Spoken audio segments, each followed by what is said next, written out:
Greetings, friends. This is Elizabeth Shermer with an intuitive reading for the Grids of Light on Thursday, September 15th. And today, before I dive into the spread, I'm going to say a little bit about the two cards that are here representing the energies of tomorrow's lunar eclipse, which is the full moon in Pisces.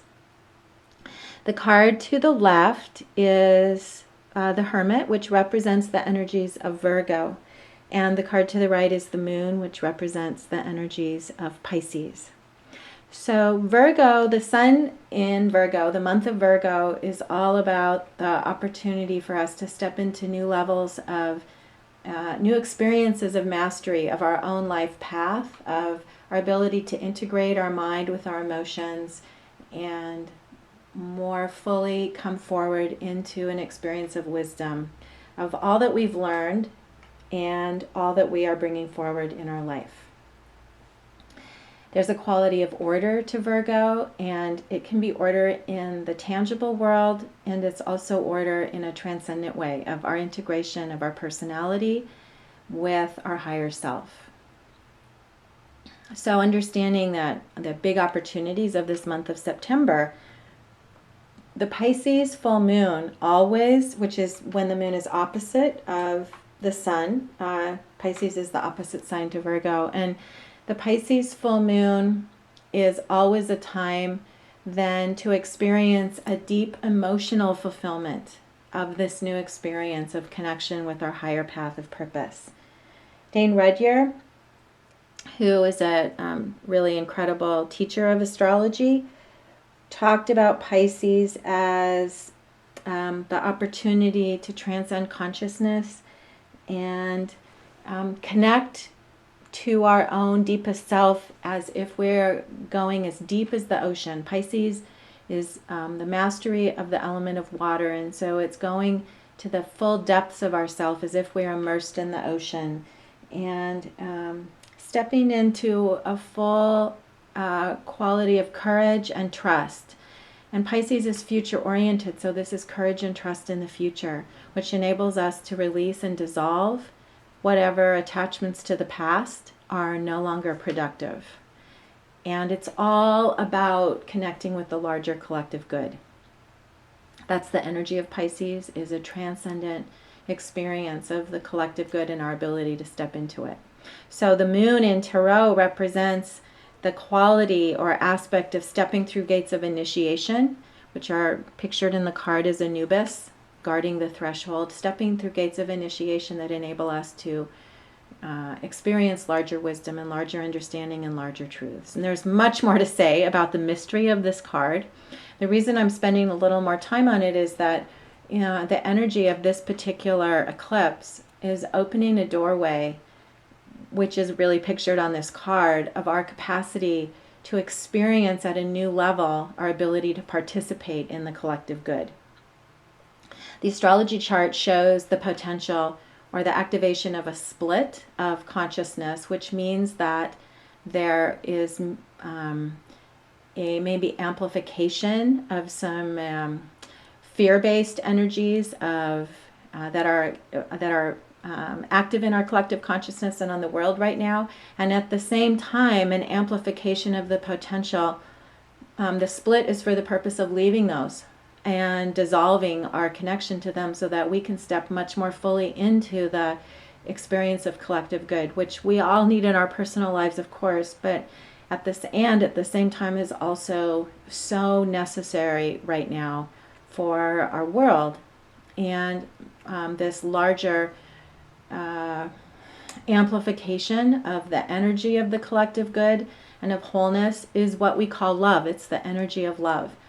And in preparation for this full moon, I've personally in my life this last week been holding the question of what love would do in every circumstance.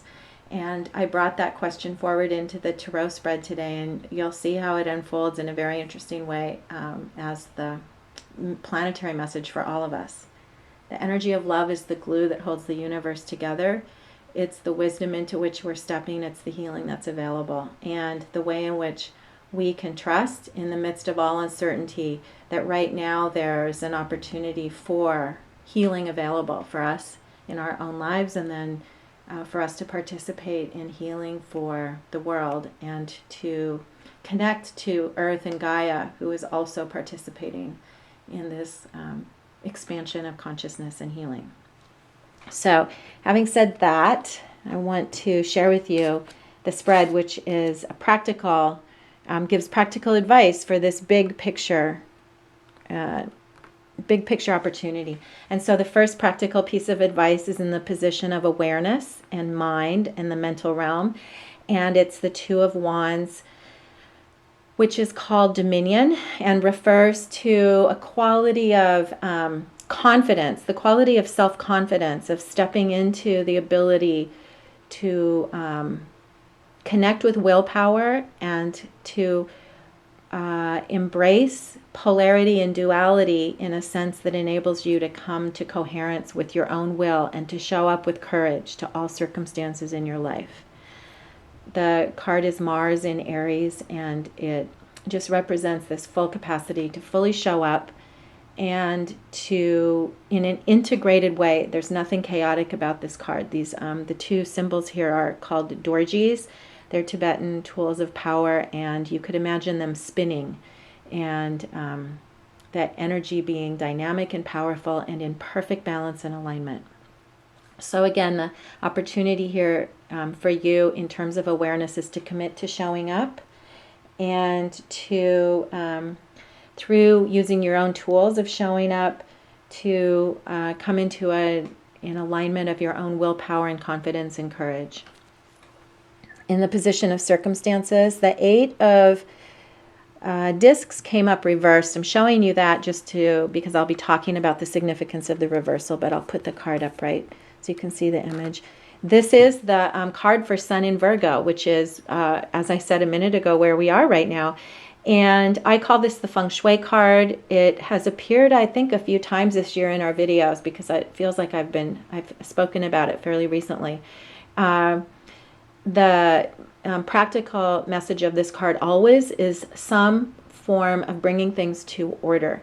The image here of the tree of life coming into full flower indicates a kind of order and harmony that comes through attention to detail, attention to order, commitment to purpose. The name of the card is Prudence, which signifies good judgment and paying attention to what's important. And so in the reversal, and especially with this being Sun in Virgo, it signifies the opportunities at this time to really connect with order. The reversal indicates the opportunity to experience the order and to see with new discernment the underlying nature of the order of things. And that's a specific auspice of the astrology chart of this eclipse, is to be able to see with discernment when things are in order, and then also to understand with new, perhaps compassion, the circumstances that are out of order. So it's easier for you to separate from them and also hold space and understand the nature of the disorder. And then all the way to the right in the position of Spirit, the Empress, which is the card of love. On a high level, this is not romantic love, it's the glue, the love of compassion and strength and inner power that forms the glue of the universe. The definition that I love right now, that I work with a lot, the definition of love that I currently work with is that love is the primal will to good.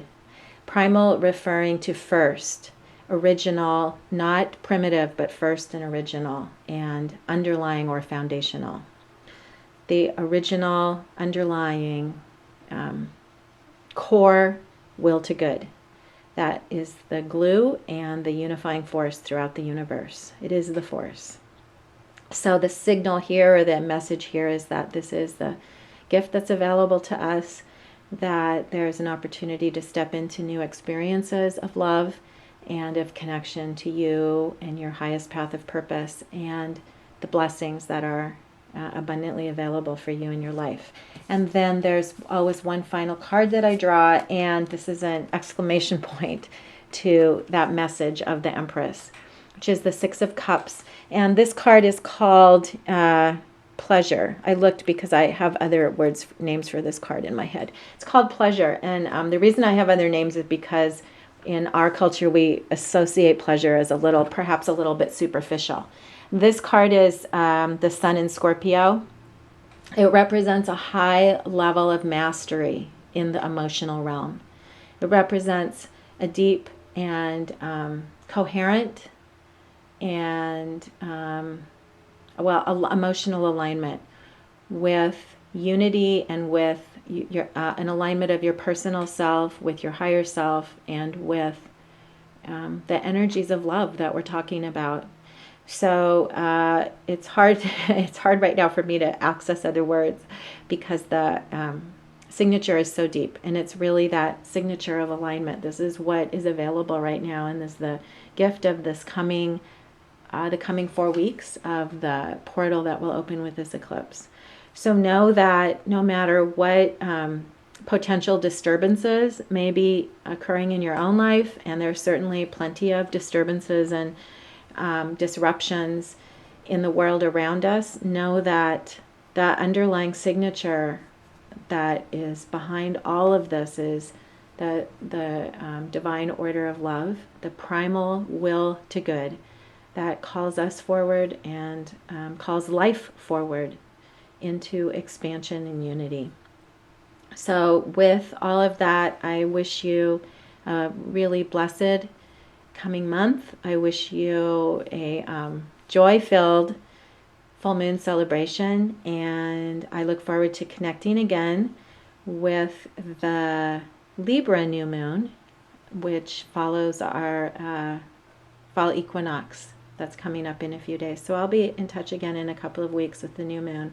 And until then, this is Elizabeth Shermer with an intuitive message for the Grids of Light.